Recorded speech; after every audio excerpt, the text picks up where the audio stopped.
বন্ধুরা, এই পৃথিবীতে এমন একজন মানুষও কি আছে যার কোনো শত্রু নেই?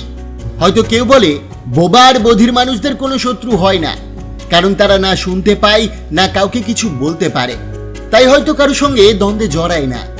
কিন্তু বাস্তবটা এর থেকে আলাদা, অনেক কঠিন। এই স্বার্থপর দুনিয়ায় যেখানে ভাই ভাইয়ের বিরুদ্ধে দাঁড়ায় সম্পত্তির লোভে, সেখানে আত্মীয় স্বজন বন্ধু বান্ধব তো দূরের কথা, অনেক সময় যাকে সবচেয়ে আপন বলে মনে করি সেই পেছন থেকে ছুরি বসায়, বিশ্বাস ভাঙে, অপমান করে, কিংবা চুপি চুপি আমাদের সর্বনাশের খেলায় মেতে ওঠে।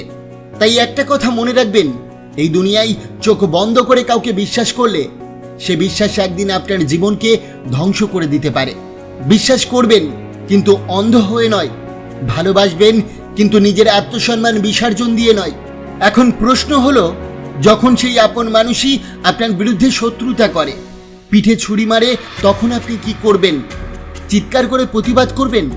ঝগড়া করবেন? না, স্মার্ট মানুষ এইভাবে প্রতিক্রিয়া দেয় না। বরং তখন আপনাকে করতে হবে একটা জিনিস, চুপ থেকে নিজের জীবনকে এমন এক জায়গায় নিয়ে যান যেখান থেকে তাকে আর স্পর্শও করতে পারবে না। হ্যাঁ, আপনি চুপ থাকুন, চুপ থেকেও আপনি তাকে সবচেয়ে বড় জবাব দিতে পারবেন। আপনি তার সঙ্গে মুখোমুখি যুদ্ধে যাবেন না, যুদ্ধ করবেন নিজের উন্নতির পথে। নিজেকে এতটাই শক্তিশালী করে তুলুন যাতে সে আপনাকে ভাঙার চেষ্টা করে ব্যর্থ হয়ে ফিরে যেতে বাধ্য হয়।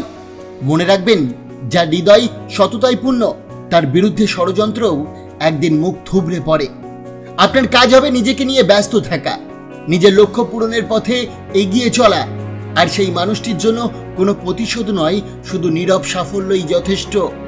কারণ চাণক্য বলেছিলেন, শত্রুকে কখনোই সরাসরি আঘাত করো না, তাকে এমনভাবে দুর্বল করো যাতে সে নিজেই ধ্বংস হয়ে যায় কিন্তু বুঝতে না পারে। এই পরাজয়ের রচয়িতা তুমি, সত্যের পথে থাকুন, নিজের কাজ দিয়ে জবাব দিন। বিশ্বাস রাখুন, একদিন সেই আপন শত্রু নিজের পায়ের কাছে এসে পড়বে। তখন আপনি শুধু বলবেন, আমি তো কেবল নীরব ছিলাম, বাকিটা সময় করে দিয়েছে। আচার্য চাণক্য এই বিষয়ে অত্যন্ত গভীর ও বাস্তবমুখী কিছু শিক্ষা দিয়েছেন। আপন লোক বা ঘরের শত্রু নিয়ে তিনি বহুবার আমাদের সতর্ক করেছেন এবং তিনি বলেছেন এদের থেকে কিভাবে বাঁচা যায়। তাই চাণক্যের 5টি মূল বাণী অবশ্যই আপনার মনে রাখতে হবে। প্রথমত, ঘরের শত্রু বাইরে থেকেও বেশি ভয়ঙ্কর হয়। চাণক্য বলেন, ঘরের মধ্যে বাস করা সেই ব্যক্তি যে বাইরে হাসি মুখে কথা বলে কিন্তু ভিতরে ভিতরে সর্বনাশের পরিকল্পনা করে, সে বাইরের শত্রুর চেয়েও ভয়ঙ্কর। কারণ বাইরের শত্রুকে চেনা যায়, কিন্তু ঘরের শত্রু ছদ্মবেশে থাকে।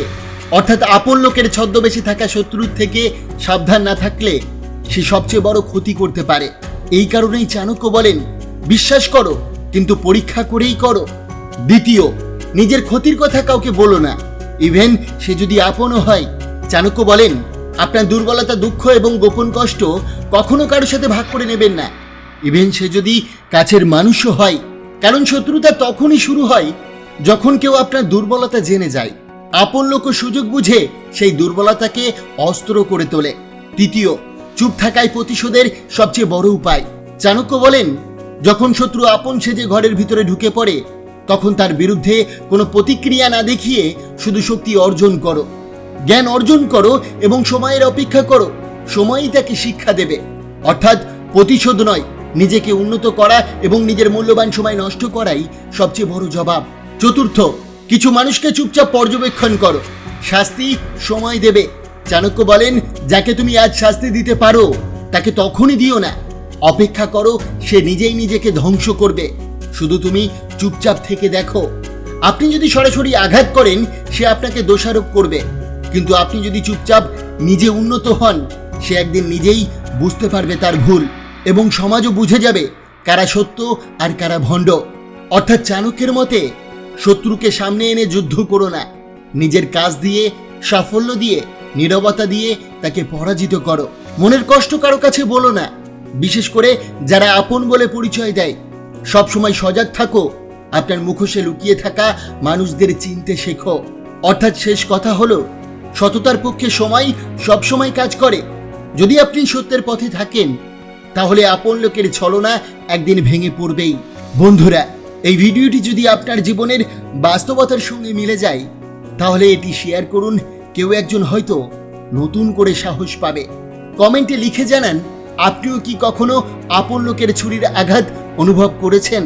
ভালো লাগলে অবশ্যই একটি লাইক করবেন, প্রিয়জনের কাছে শেয়ার করবেন। আপনাকে অসংখ্য ধন্যবাদ ভিডিওটি শেষ পর্যন্ত দেখার জন্য।